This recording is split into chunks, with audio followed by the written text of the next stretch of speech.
দেখি আমার একটা কাস্টমারের সাথে আমি কাজ করি, তার নাম হলো লিয়ান ফুং। লিয়ান ফুং একটা I think $50 billion company, Hong Kong based. 110 বছর পূর্তি হলো কয়েকদিন আগে, 110 বছরের কোম্পানি। এই কোম্পানির যে সিও, তার ছেলে, তার নাম হলো স্পেন্সার। তো স্পেন্সার একদিন বাংলাদেশে বেড়াতে আসছে। তো বেড়াতে এসেই আমাকে প্রথম আমাদের ফ্যাক্টরিতে গেছে। তো ওই হাঁটতে হাঁটতে তার সময় ছিল মাত্র 15 মিনিট আমাদের ফ্যাক্টরিতে, 15 মিনিট আধা ঘন্টা, ঠিক মনে নেই আমার।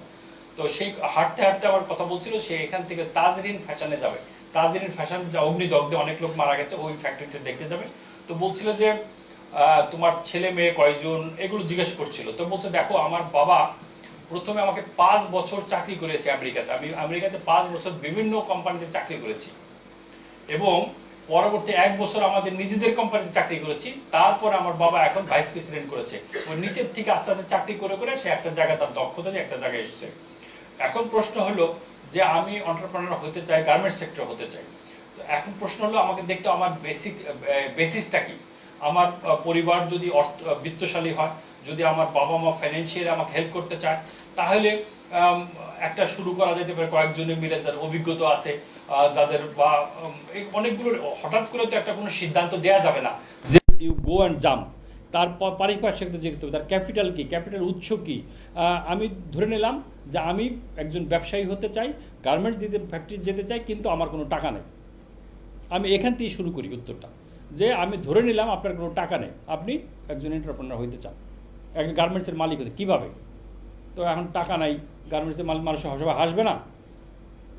ফার্স্ট আপনি একটা গার্মেন্টস ফ্যাক্টরিতে চাকরি নেন, ফার্স্ট একটা চাকরিতে মনে করেন আপনি ইন্টারভিউতে টিকলেন না, তারপর আপনি তদবির করে ঢুকেন যে ঠিক আছে আপনি চেয়ারম্যান সাহেবের কাছে যান, বা তাহের সাহেবের কাছে যান, বা মিজান সাহেবের কাছে যান, যে স্যার আমার যে কোনো একটা গার্মেন্টস ফ্যাক্টরিতে আমার একটা জায়গায় ঢুকাই দেন, যেখানে গেলে আমি ব্যবসা শুরু করতে পারবো। এখানে বিভিন্ন ডিভিশন আছে, মার্চেন্ডাইজিং ডিভিশন আছে, যারা সমস্ত কিছু অর্ডার প্রকিওর করে, বিভিন্ন জায়গায় যায়, মার্চেন্ডাইজিংয়ে আপনি ঢোকেন। মার্চেন্ডাইজিংয়ে ঢুকলে একটা শার্ট বানাতে কত গজ কাপড় লাগে, কাপড়ের দাম কত, কাপড়ের কনস্ট্রাকশন কি, মেজারমেন্ট কী হবে, এটা বাচ্চাদের শার্ট হবে না মেয়েদের শার্ট হবে না ছেলেদের শার্ট হবে, বিভিন্ন এজের মেজারমেন্ট আছে। তারপরে কাদের সাথে কি দামে কিনে, এর প্রোডাকশন কস্ট কত, পুরা জিনিসটা আপনি জেনে যাবেন।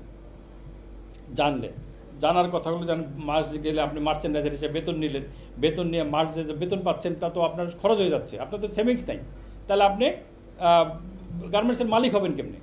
আচ্ছা ঠিক আছে, আপনি এখন কিছুদিন পর 5 বছর চাকরি করেন বা 3 বছর, যখন আপনি কনফিডেন্ট হবেন যে এখন এই গার্মেন্টস লাইনের যে কোনো কিছু আমি প্রশ্ন আসলে আমি উত্তর দিতে পারবো, আপনি চাকরিটা ছেড়ে দেন।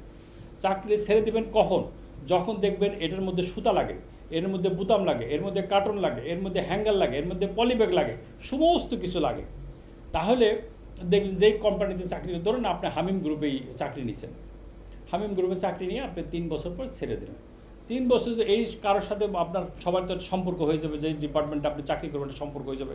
তখন ধরে নিলেন যে মিজান সাহেব একটা আপনার বস ছিল। তো মিজান ভাই, আমি তো মেইনলি আমি কিন্তু গার্মেন্টসের মালিক হইতে চাই, তা আমি তো আসছি চাকরিটা হলো শেখার জন্য, প্লাস হলো আপনাদের সাথে আমার একটা পরিচয় হবে, এইটার জন্যে অভিজ্ঞতা প্লাস একটা সম্পর্ক, এই দুটার জন্য আমি চাকরি নিছি। তা আমার তো দুইটাই হয়ে গেছে, আর আমার অভিজ্ঞতা হয়ে গেছে, পরিচিত হয়ে গেছে। তা আমি শুরু করতে চাই। কেমনে শুরু করব?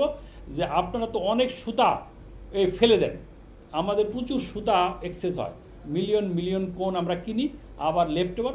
বলছে এই সুতাটা আপনি যে দামে কিনে নেন, বিক্রি করেন, আমি ওই দামেই আপনার কাছ থেকে কিনবো।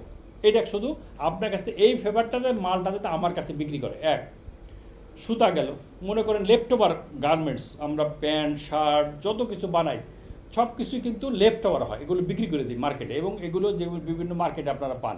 বলছে এর একটা লট আমাকে দেবেন, তাহলে মনে করেন এই আছে। অথবা মনে করেন একটা কার্টুন সাপ্লাই, আপনার বিভিন্ন লোকের কাছ থেকে কিনেন, আমি কার্টুন সাপ্লাই দেবো, বা আমি খাবার সাপ্লাই দেবো, যে কোনো একটা আইটেম আপনি টার্গেট করেন, যেটা আপনি বোঝেন।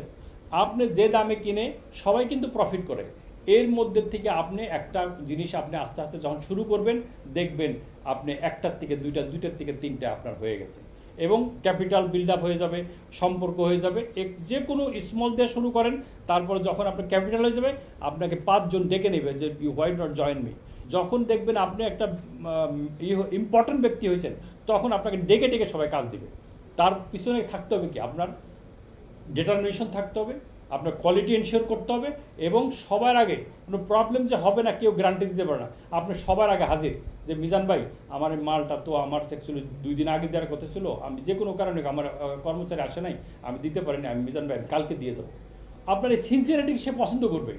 আপনি করবেন যে কোয়ালিটি 10টা দিচ্ছেন, 2টা কোয়ালিটি খারাপ হয়েছে, আপনি দেখবেন, আপনি যাই অ্যাপোলজি করেন, আপনি যাই বলেন যে নেক্সট টাইম আমাকে আরেকটা সুযোগ দেন, আমি আর হব না, যদি আরেকবার এই ভুল হয় আমি আর আসবো না। প্রত্যেকটা জিনিসকে আপনি যখন আপনি কমিটমেন্ট করে আসবেন, নিজের দ্বারাই থেকে কাজটা করবেন, নিজের দ্বারাই, যে I will ensure it, other then I will not go. এই চ্যালেঞ্জ নিলেই আপনি দেখবেন একদিন না একদিন সাকসেসফুল হচ্ছে। Thank you sir.